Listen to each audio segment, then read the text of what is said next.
हाय दोस्तों, टीवी के ऊपर हम अफ़गानिस्तान के बारे में न्यूज़ देखने पर हम कई बार नाटो, यूएसए, यूरोपियन कंट्रीज़ का नाम सुनते हैं।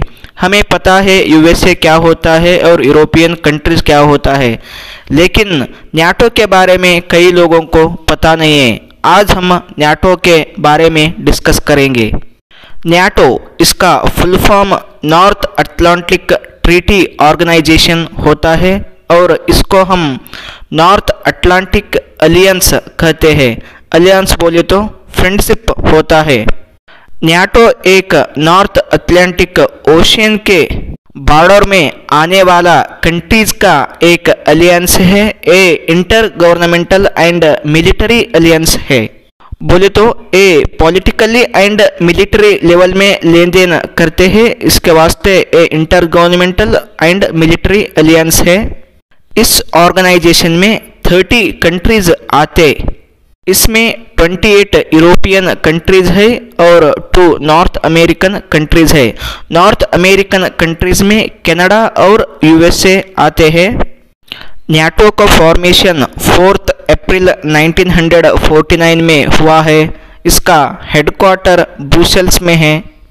नाटो का काम नॉर्थ अटलांटिक ट्रीटी का इम्प्लीमेंट करना है। नॉर्थ अटलांटिक ट्रीटी बोले तो नॉर्थ अटलांटिक ओशियन का जो एरिया है ना, उसका एक सिक्योरिटी के बारे में देखना, उधर का कंट्रीज जो आते हैं ना, उसका डिफेंस के बारे में देखना, ये नाटो का काम होता है। दोस्तों, हम नाटो का फंक्शंस के बारे में देखेंगे। जो नाटो का मेंबर्स है ना, उसका उस कंट्रीज का फ्रीडम एंड सिक्योरिटी का गारंटी का देखरेख करता है नाटो ने। नेक्स्ट, डिफेंस और सिक्योरिटी रिलेटेड इश्यूज क्या भी होने दो, इस कंट्रीज को ये प्रमोट करता है नाटो। कंसल्ट और कोऑपरेटिव, नाटो के साथ कंसल्ट करने के लिए, कोऑपरेट करने के लिए और जो भी प्रॉब्लम हो उसको सॉल्व करने के लिए। और नाटो इस मेंबर कंट्रीज के बीच में एक ट्रस्ट बिल्ड करता है और जो कंट्रीज के बीच में क्या भी कन्फ्लिक्ट्स हुआ तो उसको प्रिवेंट करने का एक रिस्पॉन्सिबिलिटी नाटो के ऊपर है। नेक्स्ट, नाटो कमिटेड है जो भी मेंबर कंट्रीज के बीच में डिस्प्यूट्स हो उसको पीसफुली रेजोल्यूशन करने का।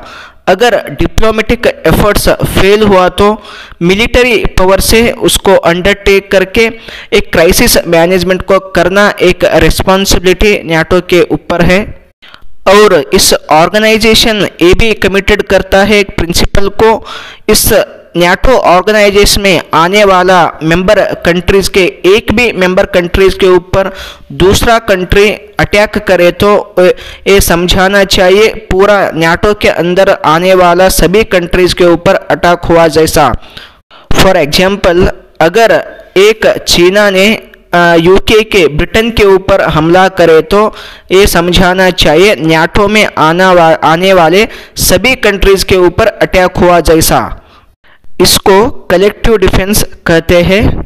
नाटो में आने वाले कंट्रीज यूरोपियन कॉन्टिनेंट और नॉर्थ अमेरिका कॉन्टिनेंट से बिलोंग करते हैं और ये दोनों कॉन्टिनेंट्स में आने वाला एक कंट्रीज डिफेंस और सिक्योरिटी के मामले में दो कंसल्ट करते हैं, कोऑपरेट करते हैं और क्राइसिस मैनेजमेंट के टाइम पर टुगेदर सब कंट्रीज मिलके ऑपरेशंस को चलाते हैं। ऐसा करना जिम्मेदारी नाटो ऑर्गेनाइजेशन का है।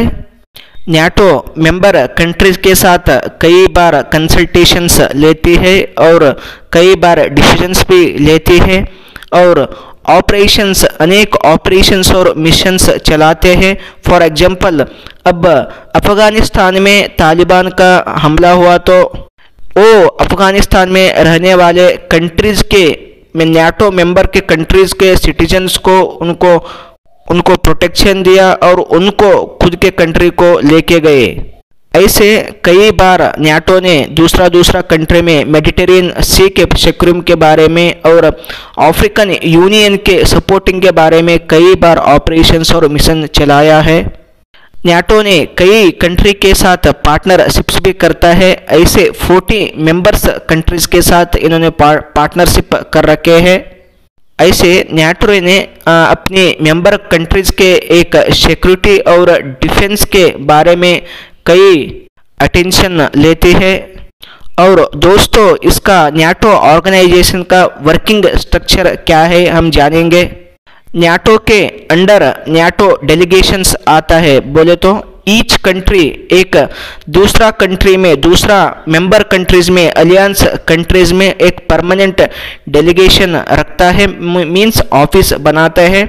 उसमें एक देश को रिप्रेजेंट करने के लिए एम्बेसडर को रखता है।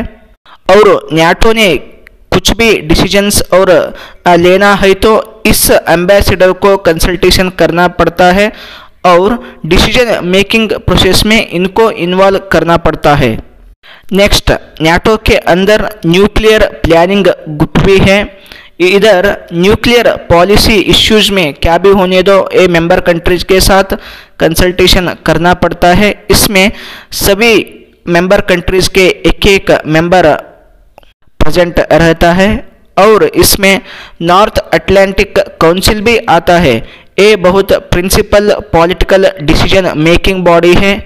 बहुत मेजर क्या भी इश्यू रहे तो ये decision North Atlantic Council decision लेती है। और न्याटो के अंदर सब ऑर्डिनेट कमिटीज होते हैं। ऑल सब्जेक्ट्स क्या भी ऑल सब्जेक्ट्स के बारे में डिसीजंस लेना, डील करना, ये सब ऑर्डिनेट कमिटीज का काम है। और न्याटो एजेंसीज टेक्निकल फील्ड में क्या भी डिस्कवरीज हो, डेवलपमेंट हो, सभी मेंबर कंट्रीज के साथ शेयर करना ये न्याटो एजेंसी का काम है। और इसमें द सेक्रेटरी जनरल आता है। जैसे एक ऑर्गेनाइजेशन को चेयरमैन रहते हैं, ऐसे न्याटो ऑर्गेनाइजेशन को एक चेयरमैन बोले तो द सेक्रेटरी जनरल होते हैं। इन्हों इंटरनेशनल सिविल सर्वेंट रहते हैं।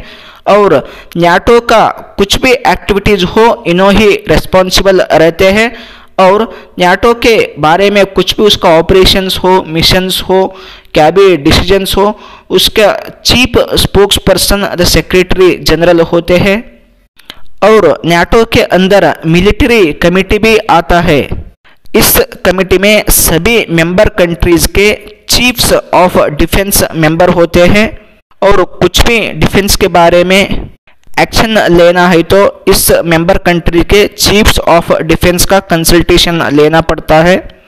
ऐसे दोस्तों, यूरोपियन कॉन्टिनेंट और नॉर्थ अमेरिकन कॉन्टिनेंट एक कंट्रीज में एक फ्रेंडशिप बना के, अलायंस बना के और पॉलिटिकल और मिलिट्री सिक्योरिटी एंड डिफेंस के लेवल में एक दूसरे को मदद कर रहे हैं और एक दूसरे को प्रोटेक्शन कर रहे हैं और एक दूसरे को हेल्प कर रहे हैं। दोस्तों, इस ऑर्गेनाइजेशन न्याटो मेंबर कंट्रीज में इम्पोर्टेंस कंट्रीज बोले तो अल्बानिया आता है, बेल्जियम आता है, बल्गेरिया है, जर्मनी है, ग्रीस है, नॉर्वे है, पोलैंड है, पोर्चुगल है, रोमानिया है, यूएसए है, United state of America, UK है, यूनाइटेड किंगडम और कनाडा भी है। ऐसे कई कंट्रियाँ बोल तो 30 कंट्रीज हैं। मैं आपको एक 10 नाम बताया एग्जाम्पल के जैसे। दोस्तों, ये है न्याटो का इंफॉर्मेशन। और दूसरा वीडियो में हम और एक ऑर्गेनाइजेशन के बारे में जानेंगे। नमस्ते।